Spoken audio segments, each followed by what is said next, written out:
Monday Guitar Motivation. I am letting you know, though, that I am not actually here. This is pre-recorded. I recorded it this weekend, so I would have something for you because I was actually going to be out of town. So what we're going to be doing is starting a series. We're going to be talking about arpeggios. And so today what we're going to do is we're going to focus on triads. Just start with major triads and just start dealing with that and work up those. So once again, thank you so much for being here and joining me for the Monday Guitar Motivation. Just know that I am not actually live right now, even though it might look like it. I am not. So thank you for being here. Please like the video, share, subscribe. Certainly go check out GuitarZoom.com if you haven't already and see if there's any guitar courses and things that can help you. So anyway, let's go ahead and get started.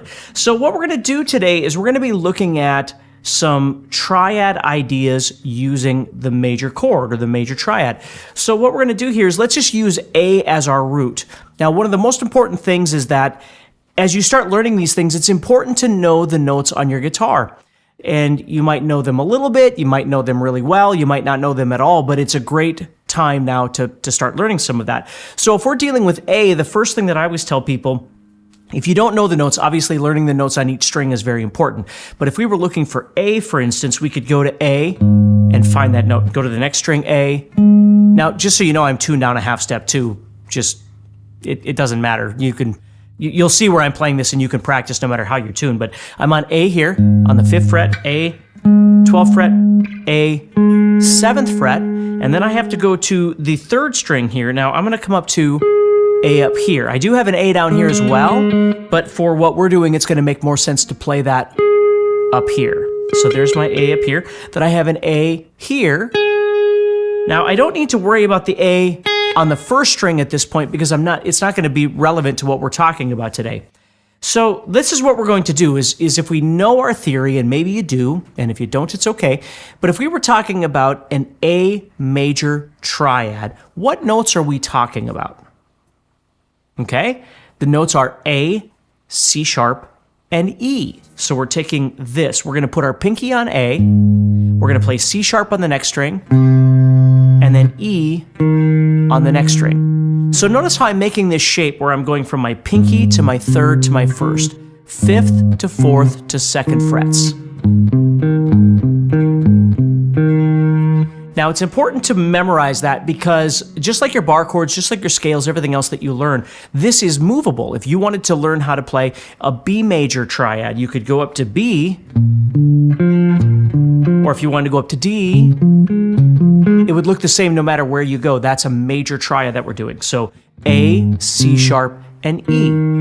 So let's apply that same idea to the other strings. So we're using pinky, 3rd, and 1st, okay? So if we go to the 12th fret of the 5th string, we have A, and again, the same shape is going to apply. We have A, C sharp, and E.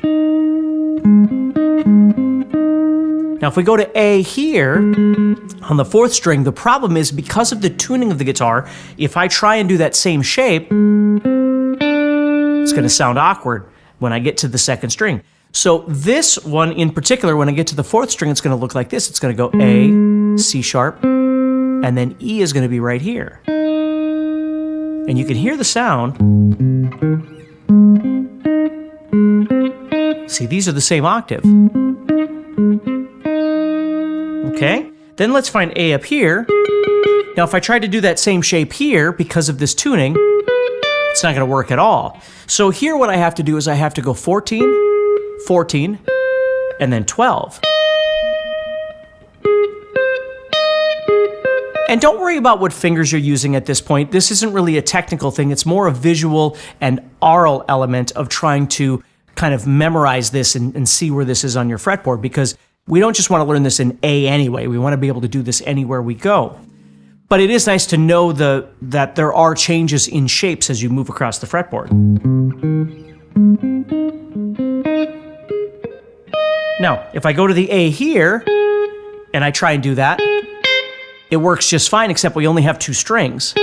So I run out of strings. But that we are going to use that in just a minute. So that's step number 1 for this week, is for you to just start learning how to visualize your arpeggios, your major triad, okay, on the fretboard. And we're going to call this to the left. We're going to call that to the left, because if you think about it, wherever my root is, I'm moving to the left of that root. And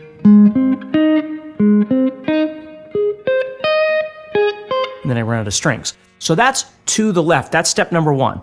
Step number two is we're going to learn to do this, what I call over the top.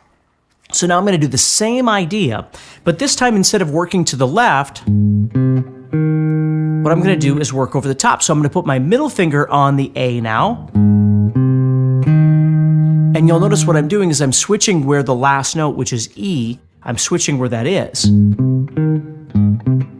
So now it almost looks more like it belongs in the scale position that you might be playing in. But it's the same notes. So we can do that same idea everywhere. So if we come up to the A here, or here, or here, now remember, it's going to look a little bit different. And now this is where this one comes in handy. We couldn't do this one because we didn't have enough strings here, but we can do this. We can do over the top. So that's the second thing I want you to work on this week. And then the last one is going to be to the right. Okay? So same exact notes, we're just visualizing it to the right.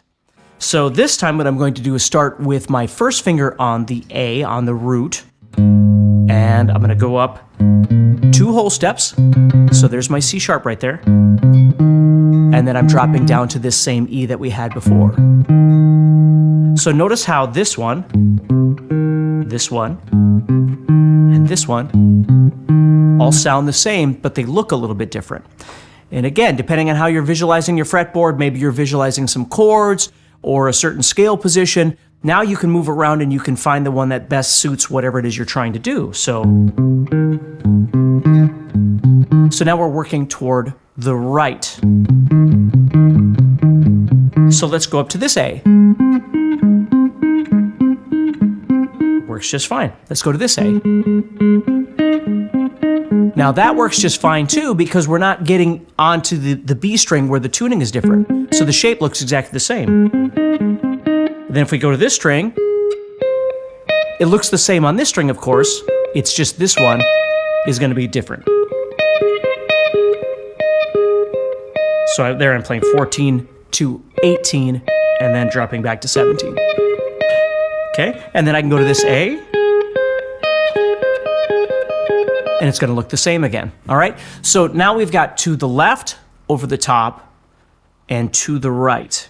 Now, as you get more comfortable with being able to visualize these, what's really, really cool is you'll start seeing some overlap that will take you to the next level. Even though we haven't talked about it, you'll start seeing that. So let me show you, for instance, if I was to play this position right here, okay, to the left. Now let's look at the one that goes over the top and the one that goes to the right. Now, the one that goes over the top or the one that goes to the right, if you think about it, the next available note underneath this note E here is the A. And there's our next triad, our next arpeggio, right? And that's how they start connecting together. So you can actually start seeing a couple of the ones that we're talking about. Now all of a sudden they start tying together, which is kind of cool, okay? And there's lots of different ways that you can do this. So again, if I go to this one, okay?